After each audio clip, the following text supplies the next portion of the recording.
कयामत से कयामत तक होगे करे। ये हालत है साहब। सेटिंग के बाद है, कवि और श्रोता के बीच में ताली की सेटिंग दी थे, कई जन ताली बजवा देते।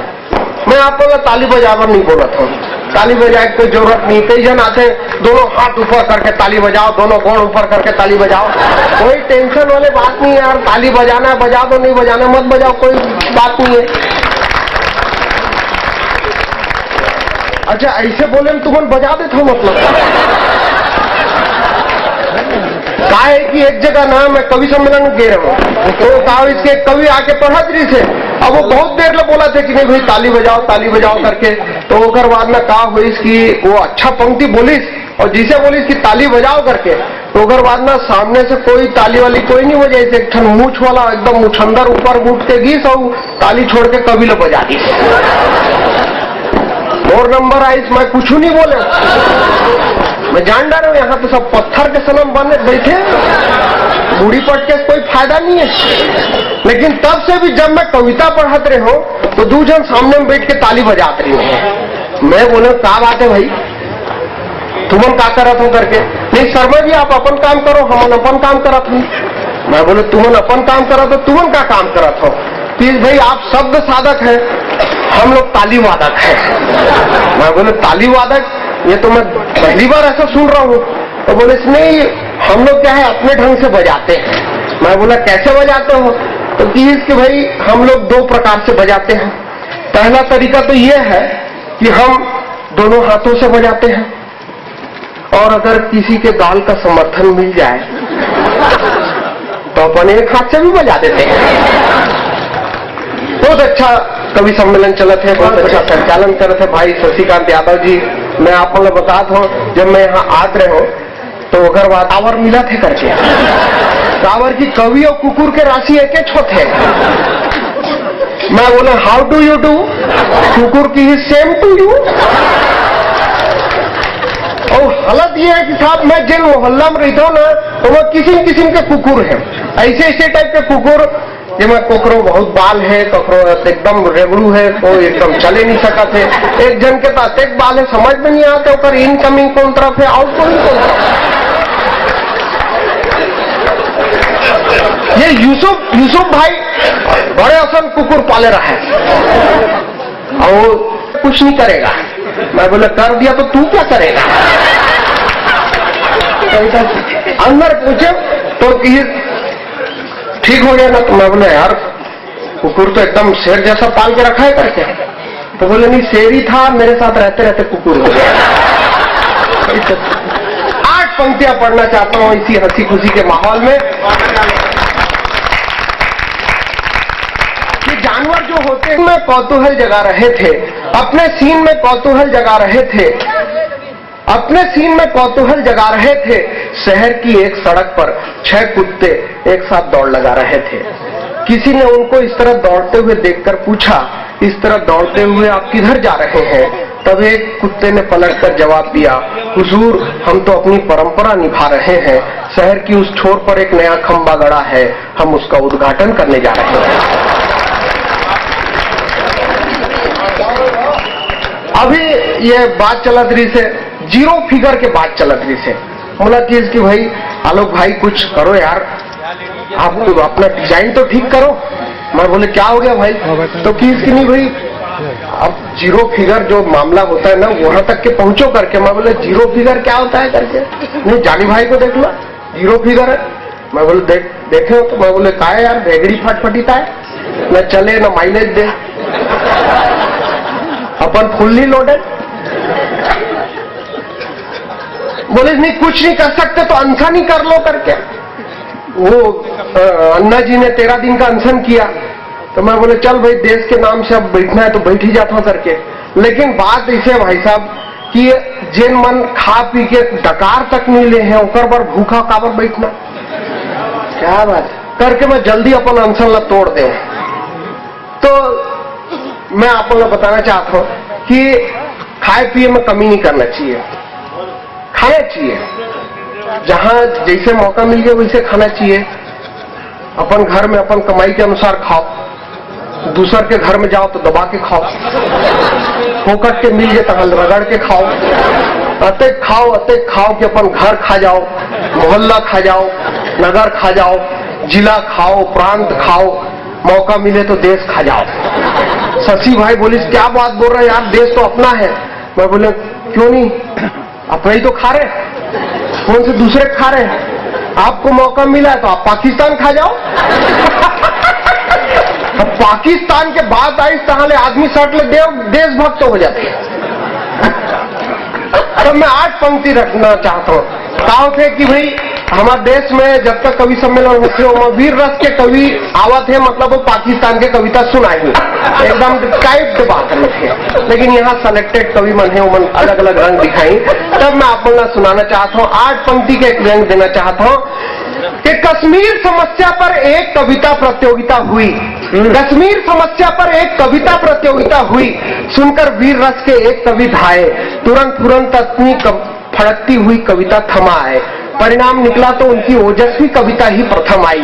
सुनकर वे बहुत हर्षाए, मगर इनाम का नाम सुनकर उनकी जान पे बनाई। बेचारे जैसे तैसे खुद को संभाले और दौड़ते हाँफते घर पहुंचे तो पत्नी ने घबराकर पूछा क्या बात है? कवि नुमा पति बोले क्या बताएं डियर, क्या जमाना आ गया है। साले पहले तो कश्मीर पर कविता लिखवाते हैं और जीत जाओ तो इनाम कश्मीर के बॉर्डर पर 2 दिन 2 रात मुफ्त बताते हैं। यात्रा करते हुए आपके दिल तक उतरने का हुनर रखती है उस गजल के एक बड़े शायर आदरणीय सूरज राय। सूरज हमारे बीच में है, मैं चाहता हूं उनकी किरणें आप तक पहुंचे। एक बार जोरदार तालियों की गड़गड़ाहट के साथ आप उनकी अगवानी करें। भाई सूरज राय से आप देखें, पहले सब आपको प्रणाम करता हूं, मंच को प्रणाम करता हूं। स्वागत भाई। आप कमाल देखें साहब कविता का, ये कविता का ही प्यार होता है कि रात के 11:15 बजे शशि चांद आदेश देता है, सूरज आपके लिए खड़ा हो जाता है। जैसा कि शशि भाई ने कहा, मैं आपसे एक बात कह दूं कि मेरा हौसला बढ़ गया है आप लोगों को देखकर, आप लोगों के सुनने की जो सूरत है वो देखकर कि सचमुच में आप लोग महसूस करने वाले श्रोता हैं। अब आपने जितनी शिद्दत से हास्य को, व्यंग को महसूस किया, वो उतनी शिद्दत से ही आप सच्चाई को महसूस करके बताएं। मैं अपना काम करूंगा, आप अपना काम करें। और मुझे बताया गया कि यहाँ के श्रोता सचमुच में दिल से सुनते हैं। मैं आपकी अदालत में हूं। बात यहां से शुरू कर रहा हूं। मौसम, ठंड, 2 कतार, 2 मुक्तक, 4-4 पंक्तियों में अपनी बात कहता हूं, 2 मुक्तक ठंड को देते हुए फिर अपनी बात पे आता हूं। देखें कि सर्द मौसम को सिर्फ महसूस करें, 4-4 पंक्तियां ले।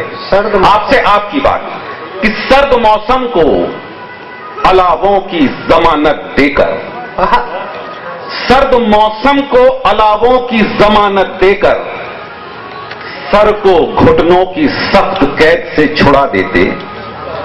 सर्द मौसम को अलावों की जमानत देकर सर को घुटनों की सख्त कैद से छुड़ा देते।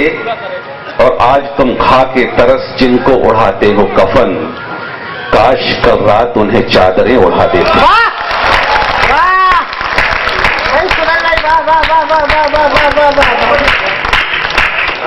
आप लोग भी बताएं कि आप लोगों को भी मेरी बात पहुंच रही, तो आप लोग भी बताएं कि सर्द मौसम को अलावों की जमानत देकर, बहुत बढ़िया भाई, सर को घुटनों की सख्त कैद से छुड़ा देते। आज तुम खा के तरस जिनको उड़ाते हो कफन, काश कल रात उन्हें चादरें उड़ा देते। और एक 4 मिसरे और महसूस करें। देखें ये एहसास की शायरी कैसे होती है। जिस मंजर की मैं बात कर रहा हूं, मेरा दावा है कि आपने सबने देखा होगा कि कड़कड़ाती ठंड में फुटपाथ के किनारे कोई ऐसा शख्स जो बिना कुछ ओढ़े सो रहा हो। आपको लगता होगा कि इसे ठंड क्यों नहीं लग रही। मैंने भी एक बार देखा, मेरे जहन में सवाल आया, मेरे एहसास ने जवाब दिया कि उसे ठंड क्यों नहीं लगती। उस मंजर को आंखों के सामने रखें और देखें कि उसे ठंड क्यों नहीं लगती। देखें कि नींद की बंदिशों में आंख कहां जगती है। नींद वो शायद होती है साहब कि जब आपको नींद आती हो तो आप शमशान में भी बैठे हो तो आप कब्र से सर टिका के सो लेते हैं, ये नहीं देखते कि हमने सर जिससे टिकाया है वो कब्र है। कि नींद की बंदिशों में आंख कहां जगती है, जिंदगी बर्फ है कभी कभी सुलगती है, और बेबसी, मुफलिसी, गम, दर्द, जिल्लतें, आंसू, इतने कपड़ों में भला ठंड कहीं लगती है। आए है, वाह वाह वाह वाह वाह वाह वाह वाह सूरज भाई। कि नींद की बंदिशों में आंख कहां जगती है, जिंदगी बर्फ है कभी कभी सुलगती है, बेबसी, मुफलिसी, गम, दर्द, जिल्लतें, आंसू, इतने कपड़ों में भला ठंड कहीं लगती है। ये 4 मिसरे देखें। जैसा कि मैंने कहा, आपसे सिर्फ आपकी बात कर रहा हूं कि कहीं जज्बात, ज़हनो दिल और जिस्मो जान बिकते हैं, कहीं जज्बात, ज़हनो दिल और जिस्मो जान बिकते हैं, कफन बिकते हैं, मुर्दे बिकते हैं, शमशान बिकते हैं, मगर इन सारी मंडियों से ऊपर एक मंडी है, वो मेरे देश की संसद, जहां ईमान बिकते हैं। कि कहीं जज्बात, ज़हनो दिल और जिस्मो जान बिकते हैं, अच्छा है, कफन बिकते हैं, मुर्दे बिकते हैं, शमशान बिकते हैं, मगर इन सारी मंडियों से ऊपर एक मंडी है, वो मेरे देश की संसद, जहां ईमान बिकते हैं। और अभी एक मौसम आने वाला है, चुनावों का मौसम। उस मौसम में आप जो मंजर देखेंगे, उस मंजर पे एक सवाल रहता है मेरा हमेशा। देखें, आप उस मंजर को देखें और मेरी 4 पंक्तियां देखें कि देखिए, वो पंक्तियां मिस कर रहा, मैं अभी सुनाऊंगा। आप देखें कि फूल की खुशबू से गुलदान जला करते हैं, फूल की खुशबू से गुलदान जला करते हैं, अब फरामोशी में एहसान जला करते हैं।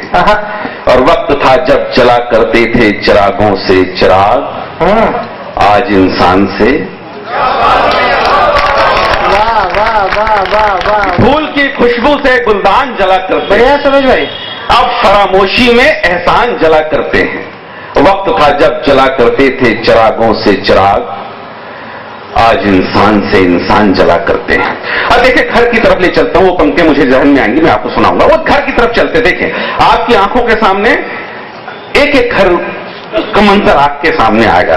देखिए, चौखट से बात शुरू करते हैं कि काश की मैं की जगह हम कह पाते, काश की मैं तो अच्छा था, हम कह पाते। काश कि मैं की जगह में एक बात आपको बता दूं, मैं जो कुछ भी पढ़ रहा हूं आप अपने साथ ले जाएं, मेरा दावा है आपके सोचने का नजरिया बदल जाएगा। कि काश, और ये हमारा जिम्मा है आज के समय में कि आज समाज, रिश्ते जिस म्यार पे जा रहे हैं, ये हमारा दायित्व बनता है कि अगर हमें मां सरस्वती ने कुछ जिम्मेदारी दी है तो देखिए, काश कि मैं की जगह हम कह पाते तो अच्छा था, एक गीत को एक ही लय में सब गाते तो अच्छा था, तो अच्छा था। और जिस तरह से बांध रखा है दरवाजे में नींबू मिर्च, उस तरह से घर के सारे बंध जाते तो अच्छा था। काश कि मैं की जगह हम कह पाते तो अच्छा था, सूरज भाई बढ़िया है। एक गीत को एक हिलय में सब गाते तो अच्छा था। और जिस तरह से बांध रखा है दरवाजे में नींबू मिर्च, उस तरह से घर के सारे बंध जाते तो अच्छा था। ये 4 पंक्तियां देखें, ये 4 पंक्तियां आप लेके जाएंगे, आप लोगों के आशीर्वाद से हिंदुस्तान के हर मंच पे ये लोग पढ़ रहे हैं इन पंक्तियों को, कि चेहरों पर मुस्कान दिलों में लेकर खाई बैठे हैं। चेहरों पर मुस्कान, जाने चेहरों पर मुस्कान दिलों में लेकर खाई बैठे हैं, करके सारे लोग हिसाबे पाई पाई बैठे हैं। आज वसीयत करने वाले हैं बाबूजी दौलत की, घर में पहली बार इकट्ठे सारे भाई बैठे हैं। वाह सूरज भाई जिंदाबाद, वाह वाह वाह वाह वाह। चेहरों पर मुस्कान दिलों में लेकर खाई बैठे हैं, करके सारे लोग हिसाबे पाई पाई बैठे हैं। आज वसीयत करने वाले हैं बाबूजी दौलत की, घर में पहली बार इकट्ठे सारे भाई बैठे हैं। और घर के दूसरे कमरे की तरफ आपको ले चलता हूं, जहां आज बुजुर्गों की देखें क्या हालत है, कि सुबह से मेरे पास में बैठे, ये चाय वाले सुबह भैया वहां का कवि सम्मेलन बंद करो यार, और चाय रहने दीजिए भैया, भैया पप्पू गुड्डू बबलू मुन्ना राजू बंटी, रहने दे बेटा, वो बोल बहुत रहा है, रहने दे बेटा, बहुत बोल रहे। देखें उस कमरे की तरफ चलते जहां एक बुजुर्ग पड़े हुए, कि कि सुबह से मेरे पास में बैठे दर्द भी मेरा बांटा है। ठीक है साहब, महसूस करें कि सुबह से मेरे पास में बैठे दर्द भी मेरा बांटा है। ये भी नहीं कहा कि ये बूढ़ा इस घर का कांटा है। दावे से ये कह सकता हूं आज पेंशन का है दिन, आज मेरी खातिर बेटे ने खूब बहू को डांटा है। वाह, सुबह से मेरे पास में बैठे दर्द भी मेरा बांटा है। वाह, वाह, वाह। ये भी नहीं कहा कि ये बूढ़ा इस घर का कांटा है। दावे से यह कह सकता हूं आज पेंशन का है दिन, आज मेरी खातिर बेटे ने खूब बहू को डांटा है। देखिए कि अभी 1 बरस पहले केस हुआ था जिसे हम लोगों ने दिल्ली में केस हुआ था, निर्भया कांड जिसको कहा गया। आप देखें कि उसकी भी कहानी बड़ी अजीब थी कि जब उसके साथी का इंटरव्यू हुआ तो उसने मुझे बताया कि जब हमें बस से फेंका गया तो हमारे बदन पे कपड़े नहीं थे। हमें हजारों लोगों ने देखा लेकिन किसी ने भी रुककर कपड़ा नहीं डाला उनके ऊपर, लेकिन बाद में पूरा देश उनके लिए मोमबत्ती लेकर निकल पड़ा। साहब 4 पंक्तियां देखें, पहली 4 पंक्तियां मैं उन भेड़ियों के लिए कहना चाहता हूं जिन्होंने ये काम किया था। स्वागत भैया। कि कोख मां की भी नाखूनों से नोच लेते हैं, कोख माँ की भी नाखूनों से नोच, कोख मां की भी नाखूनों से नोच लेते हैं, गंदगी प्यार के आंचल से पोंछ लेते हैं, और आदमी होके भी तुम ना पहुंच सके दिल तक, जिस्म की बात तो कुत्ते भी सोच लेते हैं। कोख मां की भी नाखूनों से नोच लेते हैं, गंदगी प्यार के आंचल से पोंछ लेते हैं, और आदमी होके भी तुम ना पहुंच सके दिल तक, जिस्म की बात तो कुत्ते भी सोच लेते हैं। और बात के मंजर पे देखें 4 पंक्तियां, इसमें एक शब्द है उड़ियां। उड़ियां का मतलब होता है नग्न। अब देखें, ये हमारे देश की विडंबना है साहब कि नहाने खून से हर हाथ में डंडे निकल आए, नहाने खून से हर हाथ में डंडे निकल आए, हजारों संत मुल्ला पादरी पंडे निकल आए, वो नुक्कड़ की भिखारन जब तलक जिंदा थी उड़ियां थी, मरी तो देख लो हर धर्म के झंडे निकल आए। वाह, वाह। नहाने खून से हर हाथ में डंडे निकल आए, हजारों संत मुल्ला पादरी पंडे निकल आए, वाह। वो नुक्कड़ की भिखारन जब तलक जिंदा थी उड़ियां थी, मरी तो देख लो हर धर्म के झंडे निकल आए। और एक सबसे बड़ा मुद्दा महंगाई, महंगाई किस हद तक बढ़ी है एक उदाहरण देखें साहब। स्वागत कि पहले तो साथ नमक का था, अब सूखी खानी पड़ती है। वाह। पहले तो साथ नमक का था, अब सूखी खानी पड़ती है। बच्चों को एक कहानी ही हर बार सुनानी पड़ती है। वाह, वाह। पहले तो साथ नमक का था, अब सूखी खानी पड़ती है। बच्चों को एक कहानी ही हर बार सुनानी पड़ती है। एक बेबस मां बतलाती है इस महंगाई का सस्तापन, अब एक रोटी की कीमत भी 2 रात चुकानी पड़ती है। वाह। एक बेबस मां बतलाती है इस महंगाई का सस्तापन, अब एक रोटी की कीमत भी 2 रात चुकानी पड़ती है। और एक नज्म पढ़ने की इच्छा होती है अगर आप लोग इजाजत देते। बिल्कुल स्वागत है भाई सूरज भाई, बहुत बढ़िया। लेकिन उस नज्म के पहले मां के हवाले से 2 मुक्तक आपको दे रहा हूं, क्योंकि अगर मां के लिए नहीं कहूंगा तो कहीं ना कहीं बेईमानी होगी। देखिए बड़े शहरों में मां की स्थिति क्या है 4 पंक्तियों में महसूस करें। स्वागत भैया। कि पोतियों पोतों की परियों की कहानी मर गई। बैठ जाए साहब, बैठ जाए, आ जाइए, बैठ जाए, बैठ जाए, प्लीज बैठ जाए, क्योंकि शायद मुझे लग रहा कि मैं कुछ अच्छी पंक्तियां कहने वाला हूं। स्वागत भैया। देखें कि मेट्रो सिटीज में देखें बूढ़ी मां की क्या स्थिति होती कि पोतियों पोतों की परियों की कहानी मर गई, और बहू बेटों की शामों शब सुहानी मर गई। झाड़ू पोछा चूल्हा चौका बर्तन कपड़े देख रेख, मां तेरे मरने से घर की नौकरानी मर गई। कि पोतियों पोतों की परियों की कहानी मर गई, और बहू बेटों की शामों शब सुहानी मर गई। झाड़ू पोछा चूल्हा चौका बर्तन कपड़े देख रेख, मां तेरे मरने से घर की नौकरानी मर गई। और मां की एक ऐसी हरकत आपके सामने रख रहा हूं जो हर बच्चे को बड़े होने पर समझ में आती है कि मां ऐसा क्यों करती थी। अगर आप बात तक पहुंचेंगे तो अच्छा लगेगा कि देने हमें हवा आंचल से, रात रात भर जगती थी। देने हमें हवा आंचल से, रात रात भर जगती थी। चूल्हा ना जलता था जिस दिन, बनकर चिता सुलगती थी। और आज समझ में आई मां की पर्दादारी अश्कों से, जब भी कोई दुख होता था प्याज काटने लगती थी। आज समझ में आई कि देने हमें हवा आंचल से, रात रात भर जगती थी। चूल्हा ना जलता था जिस दिन, बनकर चिता सुलगती थी। आज समझ में आई मां की पर्दादारी अश्कों से, जब भी कोई दुख होता था प्याज काटने लगती थी। और एक नज़्म आपके सामने पेश कर रहा हूं, बात सिर्फ इतनी सी है और ये हिम्मत इसलिए कर पा रहा हूं कि आप बहुत अच्छा सुन रहे हैं कि एक सैनिक है, उसकी शादी होती है, उसकी पत्नी की मेहंदी का रंग फीका भी नहीं पड़ने पाता, गजरे के फूल कुम्हलाने भी नहीं पाते, और आदेश आ जाता है कि आपको लड़ने जाना है। बस ये मंजर है। लेकिन जब वो चलने लगता है तो उसकी पत्नी उससे क्या कहती है, यहां पे माताएं बहनें बैठी हैं, मैं ये रचना आप लोगों को समर्पित कर